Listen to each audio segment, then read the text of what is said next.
ਦਿੱਲੀ ਵਿੱਚ ਗ੍ਰਿਫਤਾਰ ਕੀਤੇ ਨੌਜਵਾਨਾਂ ਨੂੰ ਰਿਹਾ ਕਰੋ। ਆਗੂਆਂ ਦੇ ਕੀਤੇ ਪਰਚੇ ਰੱਦ ਕਰੋ। ਕਾਲੇ ਕਾਨੂੰਨ ਰੱਦ ਕਰੋ।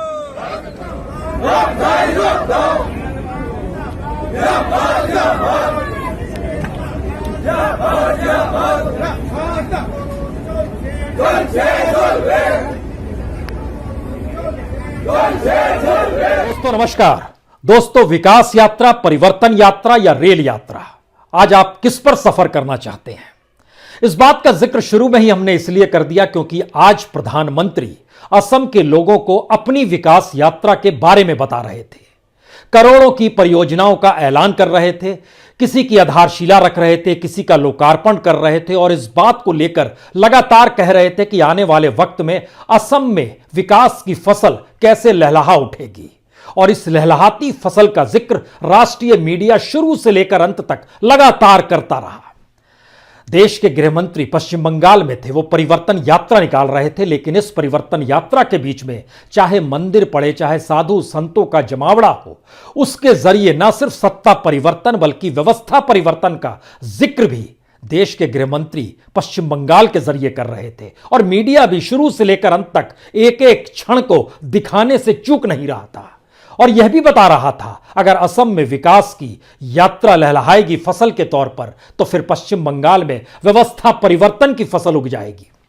और इन सब के बीच में देश की लाइफलाइन, जिसे रेल यात्रा कहते हैं, उनके यात्रियों को या रेल के पहियों को रोककर यात्रियों को किसान समझा रहा था कि देखिए किस तरीके से 3 काले कानून और इस देश में फसल उपजाना भी क्या बड़ा अपराध हो गया है जो उसकी न्यूनतम कीमत भी ना मिल पाए। और किसानों ने समझाने का तरीका जो था वो चाय भी दी, दूध भी दिया बच्चों के लिए, पानी भी पिलाया, हलवा भी खिलाया, कहीं जलेबियां भी बांटी गई, कहीं चाय भी पिलाया गया, लेकिन सिर्फ जानकारी देने के तौर पर ही आज रेल यात्रा के पहियों को रोका गया। लेकिन आपने ये सारे दृश्य न्यूज चैनलों पर नहीं देखे होंगे। पता नहीं कहां से क्या आदेश आया होगा और उसके बाद लगा होगा कि विकास यात्रा और परिवर्तन यात्रा के बाद रेल यात्रा का कोई महत्व नहीं है। आज सबसे बड़ा सवाल इसी बात से शुरू किया जाए कि इस देश में जनता के सरोकार से कटकर क्या कोई राजनीतिक सत्ता लंबे वक्त तक रह सकती है? और दूसरा सवाल, क्या इस देश की धड़कन को सुने बगैर कोई मीडिया खुद को देश की धड़कन बतला सकता है क्या?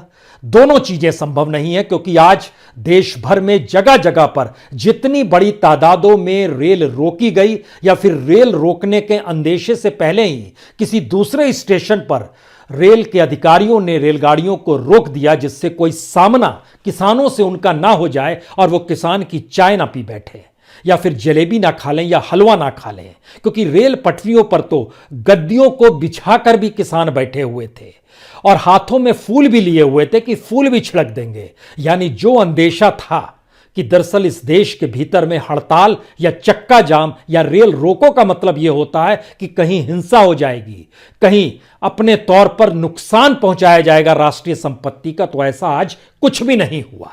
लेकिन ना सिर्फ पंजाब, ना सिर्फ हरियाणा, ना सिर्फ पश्चिम उत्तर प्रदेश, जिसका जिक्र बार बार इस किसान आंदोलन के वक्त होता है, इन तीनों प्रांतों से हटकर आज देश के अलग अलग हिस्सों में ही नहीं बल्कि कर्नाटक में, राजस्थान में, मध्य प्रदेश में, झारखंड में, पश्चिम बंगाल के कुछ हिस्सों में और बिहार में, उत्तराखंड में, इवन जम्मू कश्मीर में और राजस्थान में भी रेल रोको का असर नजर आया।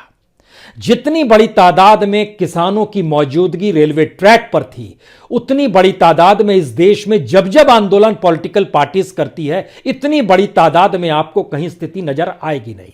हमें लगता है कुछ नजारों से बात शुरू करते हैं, जिसके बाद आप समझ पाएंगे क्यों प्रधानमंत्री की अपनी विकास यात्रा, क्यों पश्चिम बंगाल को लेकर बीजेपी की अपनी परिवर्तन यात्रा और क्यों मीडिया का देश के प्रधानमंत्री और गृह मंत्री को दिखाने का जो जुनून है वह इस देश की नब्ज से कट चुका है, इस देश की मुख्यधारा की सोच से कट चुका है। क्योंकि इस देश के भीतर का सच क्या, जरा इन दृश्यों को देखिए और उसके बाद समझ पाइए कि अलग अलग जगहों पर किस तरह की स्थितियां आज रेल रोको के दौर में बनी थी। अलग अलग स्थितियों का यह नजारा दरअसल महिलाओं की मौजूदगी का है।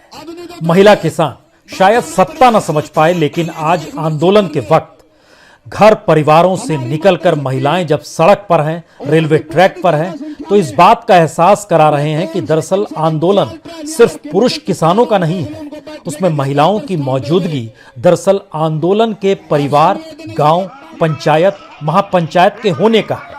और उसमें महिलाएं देखिए जिस तरीके से जलेबियां बांट रही हैं। दरअसल ट्रेन यहां पर आकर रुकेगी तो यात्रियों को भी इन जलेबियों से स्वागत किया जाएगा, क्योंकि यह आंदोलन हिंसात्मक नहीं है, यह आंदोलन सरोकार का है, यह आंदोलन समझ पैदा करने के लिए है।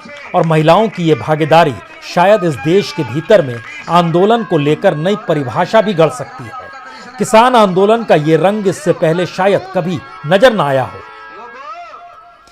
और इस आंदोलन की अलग अलग तस्वीरें अलग अलग जगहों पर, खास तौर से पंजाब के इलाकों में, हरियाणा के इलाकों में जिस तरीके से हर तबके की मौजूदगी नजर आई, उसने पहली बार यह भी एहसास कराया कि दिल्ली की सीमा पर बैठे हुए किसानों की दिशा में सिर्फ यह ना सोचिए कि वह अकेले हैं। हर गांव खेड़े से निकलकर जिस तरीके से छोटे बच्चे, बड़े बुजुर्ग, महिलाएं, घर की बहू हो या दादी हो, हर कोई पहुंची और पुलिस की मौजूदगी भी थी, नारे भी लग रहे थे, लेकिन इन सब के बीच कहीं हिंसा का एक पुट आपको देखने को नहीं मिलेगा। आक्रोश जरूर था, नारों में जोश जरूर था, लेकिन ट्रैक पर बैठे हुए लेटकर, ये पटना का इलाका है, वहां पर देखिए ट्रैक पर ही युवा बैठ गए। युवा किसान हो ना हो, लेकिन उनके भीतर कई सवाल हैं इस देश को लेकर, इस देश की व्यवस्था को लेकर, खास तौर से जब अर्थव्यवस्था डिरेल्ड हो चली है, वो पटरी से उतर चुकी है, रोजगार बच नहीं पा रहे हैं, महंगाई बढ़ती जा रही है। तो ऐसे में हर तबका क्या करे? इस देश के भीतर में फैलते आंदोलनों के साथ अगर वो खड़ा ना होगा तो कब खड़ा होगा? और ये हालत अगर रेलवे ट्रैक पर बैठने की है तो गांव के भीतर भी कोई बहुत बेहतरीन स्थिति सरकार की इकोनॉमी ने पैदा नहीं की है। और शायद इस देश में एक दूसरे से जुड़ते हुए आंदोलन एक नई दिशा निर्धारित कर सकता है। और शायद तभी तो पुलिस की मौजूदगी भी है, रक्षा बलों की मौजूदगी है, खास तौर से रेलवे प्रोटेक्शन फोर्स की मौजूदगी रही, लेकिन सब कुछ शांतिपूर्ण तरीके से चलता रहा। रेलगाड़ियां आईं, रुकी, संवाद हुआ, कुछ को चाय पिलाई गई, दूध दिया गया, जलेबियां खिलाई गई, हलवा भी खिलाया गया, फूल भी बरसाए गए, और इन सब के बीच आंदोलन अपनी तर्ज पर चलता रहा। इस तरीके का कतई विरोध नहीं था जो राजनीतिक पार्टियों के विरोध आंदोलन के वक्त नजर आता है। ये एक ऐसा आंदोलन है जिसमें साथ जुड़ने की उम्मीद है। ये एक ऐसा आंदोलन है जिसमें हाथ से हाथ अगर लोग थाम लें तो फिर सरकार को काले कानून, जिसे किसान कह रहे हैं, वो वापस लेना ही पड़ेगा। ये कौन सा दबाव है? पूंजी का दबाव है, अंतर्राष्ट्रीय दबाव है, या फिर इस देश की इकोनॉमी को ना संभाल पाने की स्थितियों को लेकर यह आंदोलन है? तो देश भर के 50 जगहों पर बड़ी तादाद में किसानों की मौजूदगी अलग अलग स्टेशनों पर नजर आई। तकरीबन 37 से ज्यादा ट्रेनें सीधे तौर पर प्रभावित भी हुई, लेकिन जो नजारा अलग अलग राज्यों के अलग अलग रेलवे स्टेशनों पर था, चाहे वह अंबाला का रेलवे स्टेशन हो, चाहे जिंद का रेलवे स्टेशन हो जहां पर महिलाएं ही सामने आकर खड़ी हो गई थी, या फिर कुरुक्षेत्र में जहां पर गीता जयंती एक्सप्रेस को रोका गया, सोनीपत में ट्रेन को रोका गया, रोहतक में रोका गया, पानीपत में पश्चिम एक्सप्रेस को रोका गया, पलवल में रोका गया, बहादुरगढ़, रेवाड़ी, तमाम जगहों पर मौजूदगी थी। ये सारे के सारे इलाके हरियाणा के हैं। पंजाब के इलाकों में पटियाला, संगरूर, भटिंडा, फरीदकोट, मुक्तसर, फजिल्का, मोगा, जालंधर, तरन तारण, अमृतसर, फतेहगढ़, इन तमाम जगहों पर रेलगाड़ियों को रोका गया। इसके ठीक समानांतर उत्तर प्रदेश के भीतर भी हापुड़ का इलाका, मेरठ का इलाका, सहारनपुर का इलाका, मोदीनगर का इलाका, यहां तक कि पूर्वी उत्तर प्रदेश में भी रेलगाड़ियों को रोका गया। इतना ही नहीं, पटना, रांची, बेंगलोर, राजस्थान में जयपुर का इलाका खास तौर से रेलगाड़ियों को रोकने से प्रभावित रहा। कई रेलगाड़ियों के भीतर जब किसान पहुंचे तो पहले उन्होंने फूल बरसाए, जो बच्चे रो रहे थे उनके हाथों में दूध दिए, पानी भी पिलाया। कई जगहों पर हलवा रेलवे स्टेशन पर ही बनाया जा रहा था, हलवा भी बांटा गया, जलेबियां भी खिलाई गई। ये सारे मैसेज क्या हैं? ये मैसेज है कि इस देश की स्थितियों में आंदोलन का जो चेहरा, जिसे बार बार हर राजनीतिक सत्ता कहती थी यह इस देश के खिलाफ है, लगता ऐसा था जैसे ब्रिटिश हुकूमत है और इस देश में आंदोलन करने वाले लोग दरअसल उस हुकूमत को उखाड़ फेंकना चाहते हैं। जी नहीं, ये देश इस किसानों का ही है और लोग भी इसी देश के हैं। इसका एहसास आज रेल रोको आंदोलन के वक्त खुलकर नजर आया। यह एक ऐसा नजारा था जिसमें 3 कानून वापस लेने की परिस्थितियों में क्यों किसान खेत छोड़कर सड़क पर बैठा हुआ है, इसका संवाद भी हो रहा था। इस संवाद के बीच में कोई कष्ट किसी यात्री को तो नहीं हो रहा है, इसकी पूछताछ भी हो रही थी। यह भी जानकारी हासिल कर रहे थे कि दरअसल किसी को कोई मेडिकल सुविधा तो नहीं चाहिए। अगर होगा तो, और रेलगाड़ी अगर 4 बजे तक रुकी हुई है तो हम उसकी व्यवस्था मेडिकल सुविधा भी करा देंगे। हालांकि रेलवे की तरफ से बहुत साफ तौर पर कहा गया कि हमने 20,000 से ज्यादा अधिकारियों की नियुक्ति कर दी है, जो खास तौर से रेलवे प्रोटेक्शन स्पेशल फोर्स होता है उसकी 20 कंपनियों को लगा दिया है। पंजाब में, हरियाणा में, उत्तर प्रदेश में, इन जगहों पर लगाया गया है। लेकिन कहीं कोई हिंसा की नौबत नहीं आई, कहीं कोई बहुत बड़ी झड़प की स्थिति नहीं आई और सब कुछ इतने सौहार्दपूर्ण वातावरण में होता रहा कि लगा कि आंदोलन करना इस देश की जरूरत इसलिए हो गई है क्योंकि जो इस इकोनॉमी की दिशा में यह सरकार बढ़ पड़ी है उसमें अब जनता को मानसिक तौर पर एक एक्सरसाइज करने की जरूरत है। वह इकोनॉमी उनके अनुकूल होगी या नहीं होगी, क्योंकि रेल में यात्रा करते यात्रियों के सामने कई किसानों ने यह भी सवाल रखे कि आपको यह जानना चाहिए कि दरअसल आने वाले वक्त में हो सकता है ये रेलगाड़ी जिस पे आप सफर कर रहे हैं, अभी तो ये सरकारी रेलगाड़ी है, लेकिन कल को अगर ये प्राइवेट रेलगाड़ी में तब्दील हो जाएगी तब आप क्या करेंगे? तब आपका विरोध किसी प्राइवेट कॉरपोरेट के खिलाफ होगा। तब आप किस रूप में इस आंदोलन को आगे बढ़ाएंगे? या आपको जो मुसीबत होगी जब रेल यात्रा की टिकटों में इजाफा कर दिया जाएगा, जैसे जो प्राइवेट रेलगाड़ी चलाई गई तेजस, उसमें टिकट यात्रा में 50% ज्यादा टिकट रखा गया। तो क्या इन सवालों को यात्री समझ पा रहे हैं या नहीं समझ पा रहे हैं? क्योंकि किसानों की स्थिति अब बहुत साफ हो चली है। सवाल 3 कानून और एमएसपी भर का नहीं है, बल्कि उस इकोनॉमी का हो गया है जिस इकोनॉमी के मातहत किसान को उसका हक नहीं मिलेगा। इस देश के भीतर की जो सोशल इंडेक्स की परिस्थिति है, जिसको हम लोग सामाजिक सूचकांक कहते हैं, जिसके आधार पर इस देश में जो महंगाई है और जो आय है उसको नापा जाता है, उससे इतर अगर रेल यात्रा भी कल कॉस्टली हो जाए तो आप क्या करेंगे? क्योंकि इस देश में सिर्फ हवाई अड्डे ही नहीं बल्कि रेलवे प्लेटफॉर्म भी अब बेचने की परिस्थिति में सरकार आ चुकी है, जो प्राइवेट कंपनियों को देगी।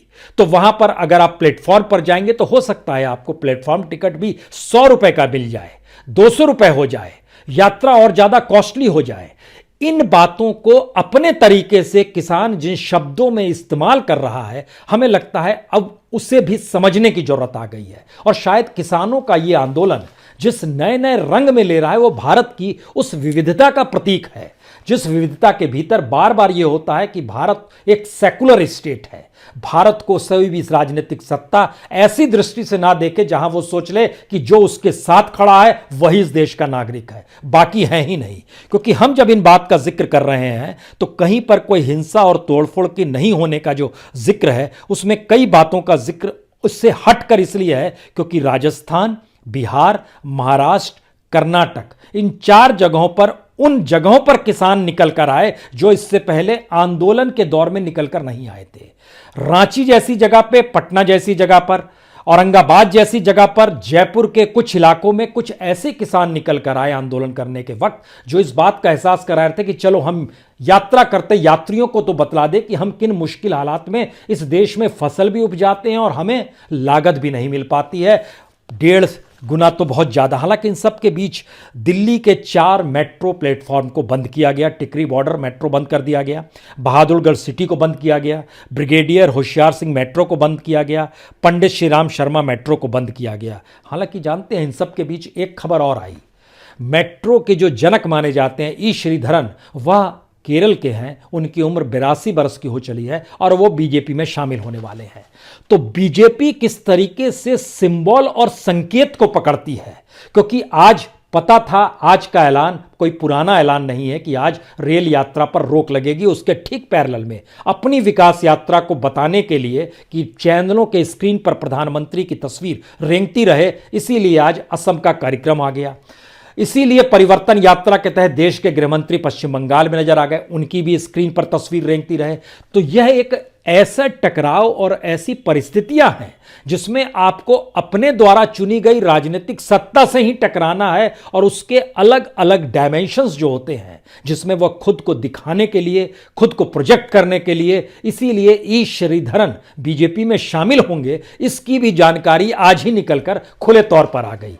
वो अगली 20-21 तारीख को बीजेपी में शामिल हो जाएंगे। यह बीजेपी की संकेत की राजनीति होती है, इसके जरिए वो कहीं ना कहीं एसेंस को जीती है। लेकिन सवाल है, भारत एसेंस के आधार पर नहीं रहता है। भारत की तो अपनी समझ उनके लोगों से बनती है, और लोगों का मतलब कोई एक व्यक्ति नहीं होता। लोगों का मतलब ये किसान है, ये उड़ीसा के किसान हैं। उड़ीसा में कोई सीमा घेराबंदी नहीं हुई है, लेकिन किसानों का आंदोलन है, तो उड़ीसा के किसान भी आज रेल की पटरियों पर सोए हुए नजर आए। ठीक उसी तरीके से जैसे ये नज़ारा पंजाब का है, पंजाब का नज़ारा, हरियाणा का नज़ारा, जम्मू कश्मीर का नज़ारा। ये जम्मू कश्मीर के किसान हैं जहां पर आपको आंदोलन की खुशबू शायद नारों में दिखाई उस वक्त ना दी होगी जब दिल्ली की सीमा पर किसान बैठे थे, लेकिन आज वह भी निकल कर आए। जम्मू में भी कई रेलगाड़ियों को रोका गया। यानी संकेत बहुत साफ है कि इस देश के भीतर में राजनीतिक सत्ता अक्सर चंद चेहरों के सहारे इस देश को इस बात का एहसास कराना चाहती है कि दरअसल हमारी मौजूदगी देखिए इस फला सेलिब्रिटी के साथ है, इस फला व्यक्ति के साथ है। लेकिन इस देश का मतलब शायद बहुसंख्य तबका है। वो बहुसंख्य तबका हिंदू मुसलमान में नहीं बटा है, ना ही दलित और पिछड़ों में बटा है, क्योंकि जितनी बड़ी तादाद में आप जैसे ये देख पा रहे हैं, इसमें कमोवेश हर तबके की मौजूदगी है। हर तबके से मतलब अमीर भी होगा, गरीब भी होगा, आड़ती भी होगा, किसान भी होगा, मजदूर भी होगा। और उसकी जातियों में जाइएगा तो सिर्फ जाट मत खोजिए। और सब कुछ कितने स्थितियों के साथ हुआ, 4 बजते बजते हर कोई ट्रैक को छोड़कर घर की दिशा में वापस हो गया। यहां भी एक अनुशासन है, एक ऐसा अनुशासन जो आपको कभी नहीं मिला। और यह लोग आज जो रेल यात्रा के दौरान रुकते हुए नजर आ रहे और उनके जो सोच और जो संवाद हो रहा था, उसमें कई सवाल एक साथ निकल कर आ रहे थे कि मीडिया की भूमिका होनी क्या चाहिए। उसमें यह समाज चल कर आ रहा था कि जिस तरीके से सारी चीजों को प्राइवेटाइज किया जा रहा है, उसमें सरकार की भूमिका बचेगी क्या। और इस देश के भीतर में अगर लोग प्रताड़ित होते चले जाएंगे तो वह अपना आंदोलन आने वाले वक्त में क्या कॉरपोरेट और इंडस्ट्रीज के खिलाफ करेंगे, क्योंकि फेरिस्त तो लंबी है जिन्हें बिकना है। रेलवे स्टेशन को भी बिकना है और रेलवे को भी निजीकरण होना है। एग्रीकल्चर का निजीकरण किया जा चुका है। एग्रीकल्चर का जहां पर रखा जाता है जिन गोडाउन्स में, उन वेयर हाउस को बनाने का भी लाइसेंस प्राइवेट सेक्टर को दे दिया जा चुका है।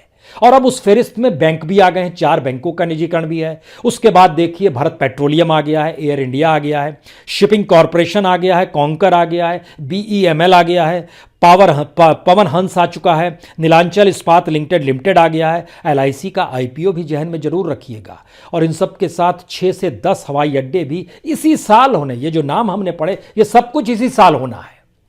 यानी जब सरकार इस बात का जिक्र करती है कि जो 3 कानून हैं हम उनको 1.5 साल के लिए रोक देते हैं, तो आज संवाद यह भी बनाया जा रहा था कि दरअसल ये 1.5 साल रोकने का मतलब क्या है। जब प्राइवेटाइजेशन इस देश के लोगों के हित के लिए नहीं बल्कि प्राइवेट सेक्टर के मालिकों को मुनाफा देने के लिए है, तो फिर इसके मतलब क्या होंगे। क्योंकि इसके ठीक समानांतर जो अर्थव्यवस्था की गाड़ी है, जो ना तो परिवर्तन यात्रा है और ना विकास यात्रा है और ना ही इस देश की लाइफलाइन को मदद करने वाली है, यह तो ऐसी यात्रा है जिसमें निजीकरण की यात्रा में सब कुछ पैसे वालों के हाथ में सौंपकर उनके हाथ में मुनाफा थमाने की सोच है। तो फिर आपके पास क्या उपाय बचेंगे। इसीलिए आज जब संवाद हो रहा था तो उसमें कुछ बात कई लोगों ने कही, किसानों ने भी जिक्र इस बात का किया कि प्रधानमंत्री किस बात से आहत है। प्रधानमंत्री इस बात से आहत हो जाते हैं कि दरअसल टोल पैसा नहीं वसूल पा रहा है। पंजाब के भीतर में जो टावर्स हैं, जो मोबाइल टावर हैं, उनको क्यों तोड़ दिया गया, इस बात से वो आहत नजर आएंगे कि दरअसल जो वेयर हाउस है, जो गोडाउन्स हैं, कल वहां पर प्रदर्शन ना शुरू हो जाए। वेयर हाउस किसके हैं, जाहिर है अडानीज को हाथ में दिया गया है। टावर्स किसके हैं, जाहिर है अंबानीज के हैं जो जियो को दिया गया है। टोल में कौन कब्जा किए हुए, जाहिर है जो प्राइवेट अलग अलग पार्टीज होती है जिनके पास पैसा होता है और जो एनएचआई के जरिए जिनको टेंडर मिल जाता है और जो सड़क बनाना शुरू करते हैं और टोल की वसूली करते हैं, वह टोल की वसूली भी लागत से कहीं ज़्यादा तो होती ही है, बल्कि उसकी वसूली 1 से 1.5 साल में हो जाती है। उसके बाद वो मुनाफा कमाते हैं क्योंकि वो 3 साल तक रख सकते हैं टोल वसूली के लिए। तो इसका मतलब यह है कि किसी भी क्षेत्र का जब निजीकरण होता है तो उसमें जो पैसा लगाता है उसको घाटा नहीं होना चाहिए। यह सरकार की बड़ी साफ पॉलिसी है। लेकिन किसान अगर फसल उपजाता है तो उसकी जो लागत लगती है उसकी भरपाई कौन करेगा, इसको लेकर कोई योजना, कोई प्लानिंग, कोई विजन सरकार के पास नहीं है। तो सरकार चाहती है कि दरअसल इन उगाने वाले लोगों को, ये फसल उपजाने वाले लोगों को कहीं ना कहीं ऐसे मजदूर में तब्दील कर दिया जाए जहां इनको मजदूरी वह पैसे वाला दे पाए और सरकार का पल्ला इससे झड़ जाए। तो हमारे वेलफेयर स्टेट की सोच पहली बार उस प्राइवेटाइजेशन और शायद उस कॉर्पोरेटीकरण की तरफ गई है जिस दिशा में इससे पहले की सरकारों के जो भी पॉलिटिकल सरोकार रहते थे इस दौर में वह भी खत्म हो गए। लेकिन आज महत्वपूर्ण सबसे ज्यादा यह है कि इस देश में किसानों का आंदोलन ऐसे रंग में निकल कर आया है जो किसी ने कल्पना नहीं की थी। ये रंग सरोकार का है, ये भाईचारे का है, ये सौहार्द का है। यानी आंदोलन हम कर रहे हैं लेकिन आपको जरा सी भी तकलीफ हो रही है तो उस तकलीफ का निदान भी हम ही करेंगे। फल फूल भी आप ही को बांटेंगे, हम दूध भी आपको देंगे, चाय भी पिलाएंगे, हलवा भी खिलाएंगे, जलेबी भी खिलाएंगे, लेकिन आप हमारे दर्द में शरीक हो जाइए। यह एक ऐसे आंदोलन की जमीन इस देश के भीतर में बहुत धीरे धीरे तैयार हो रही है जिसमें लोग समझने लगे हैं कि अगर थोड़ी सी तकलीफ हो भी जाए तो भी किसानों के साथ खड़े रहिए। दिल्ली बॉर्डर के चारों तरफ किसान जो बैठे हुए हैं उसके लिए जो अतिरिक्त सड़कों को रोका गया है और बार बार दिल्ली पुलिस इस बात का ऐलान करती है कि यह किसानों की वजह से रोका गया है, तो जब आप उस सड़क के पैरेलल में गुजरेंगे या उन गलियों से गुजरेंगे तो आपको समझ में आएगा कि किसान जिन जगहों पर बैठा है उसके जरिए इतनी बड़ी तादाद में सड़कों पर बैरिकेड्स नहीं लगाए जा सकते हैं। इसका मतलब है कि किसान और जनता, किसान और आम लोग, किसान और मिडिल क्लास, किसान और व्यक्ति के बीच में एक दरार पैदा हो और उनको लगने लगे कि दरअसल किसानों का आंदोलन उनकी जीवनचर्या को प्रभावित कर रहा है। यही मैसेज सरकार के पूरे सिस्टम का है। तो अब यह नया सवाल है, खासतौर से रेल रोको आंदोलन जो आज हुआ है उसका मैसेज बहुत साफ है। अगर आपको कुछ कष्ट हो रहा है तो उस कष्ट के साथ हम खड़े हैं, आप हमारे आंदोलन को मदद कीजिए, हमारे साथ खड़े होइए, वैचारिक तौर पर और समझ के तौर पर। दूसरी स्थिति है कि आंदोलन का तरीका पहली बार नारे लगाने का नहीं है, समझाने का है। आंदोलन का यह तरीका रेलगाड़ियों को चक्का जाम कर तोड़ने का नहीं है, बल्कि रेलगाड़ियों को रोककर उसमें बैठे यात्रियों के साथ संवाद बनाने का है। इसीलिए आज 16 रेलवे स्टेशन पर पहले ही गाड़ियों को रोक दिया गया जिससे यह संवाद भी ना बन सके। सवाल सिर्फ इतना ही है, जिस मीडिया टेक्नोलॉजी के जरिए इस देश की राजनीतिक सत्ता अपना संवाद दिल्ली में बैठकर बना लेती है देश भर से, इस देश को इस टेक्नोलॉजी से हटकर सीधे संवाद बनाने की परिस्थिति में आना होगा। तभी इस देश के हर व्यक्ति की जरूरत और उसके भीतर जो सवाल हैं उन सवालों का जवाब देने की जिम्मेदारी सत्ता लेगी, अन्यथा वो पल्ला झाड़कर सीधे तौर पर कुछ कहना शुरू करेगी और इस देश का जो मेन स्ट्रीम मीडिया जिसको हम कहते हैं, जो मुख्य धारा की जो मीडिया है, जो आपके घरों में न्यूज चैनल चलते रहते हैं, उसमें सिर्फ कुछ चेहरे ही रेंगते नजर आएंगे। आज चेहरे प्रधानमंत्री और गृह मंत्री के नजर आए, पश्चिम बंगाल चुनाव होने दीजिए, 50 मिनिस्टर्स के चेहरे आपको नजर आएंगे, 5 राज्यों के मुख्यमंत्रियों के चेहरे नजर आएंगे। यही स्थिति असम में होने वाली है। इसका मतलब है कि लोगों के भीतर जो सवाल हैं वो आपसी संवाद से होंगे और आंदोलन का यह चेहरा शायद भारत की राजनीति को एक नई चुनौती देगा। यह आज कम से कम एक स्थिति जगी तो जरूर है। और आखिरी बात सबसे महत्वपूर्ण यह है कि जब हम जिन जगहों का नाम ले रहे थे उसमें खासतौर से जयपुर का जो जगतपुरा रेलवे स्टेशन है या चौमू रेलवे स्टेशन है, या फिर जो भटिंडा का रामपुरा, मंडी, संगत, गोनियाना का स्टेशन है, संगरूर का जो सुनाम, मनसा, बरनाला का स्टेशन है, फजिल्का का जो अबोहर जलालाबाद का इलाका है, या अजीतकाल का इलाका जो मोगा में आता है, इन तमाम जगहों पर, या फिर रांची के रेलवे स्टेशन हो या औरंगाबाद का रेलवे स्टेशन हो, जागरूकता फैलाने के लिए रेल रोकी गई है। यह संवाद सीधे तौर पर बनाया गया और इसके समानांतर में जब प्रधानमंत्री इस बात का ऐलान कर रहे थे कि हम आपके लिए महाबाहु ब्रह्मपुत्र परियोजना का लोकार्पण कर रहे हैं, 3,231 करोड़ का है, और दूसरी तरफ देश के गृहमंत्री परिवर्तन यात्रा के जरिए देश में व्यवस्था परिवर्तन का ऐलान कर रहे थे, ये दोनों मैसेज जब मिलाइएगा और रेल यात्रा से जोड़िएगा तो आपके भीतर एक सवाल होगा, वाकई व्यवस्था परिवर्तन की जरूरत इस देश में तो नहीं आ गई है? वाकई विकास की परियोजना के जो करोड़ों के आंकड़े दिए जाते हैं ये कहीं भ्रम पैदा तो नहीं कर रहे हैं? और जो छोटे छोटे कपों में चाय और हाथों में जलेबी और फूल छिड़कते हुए किसान जो आ रहे हैं, इनके साथ क्यों ना खड़ा हो जाया जाए? बहुत बहुत शुक्रिया, बहुत बहुत शुक्रिया।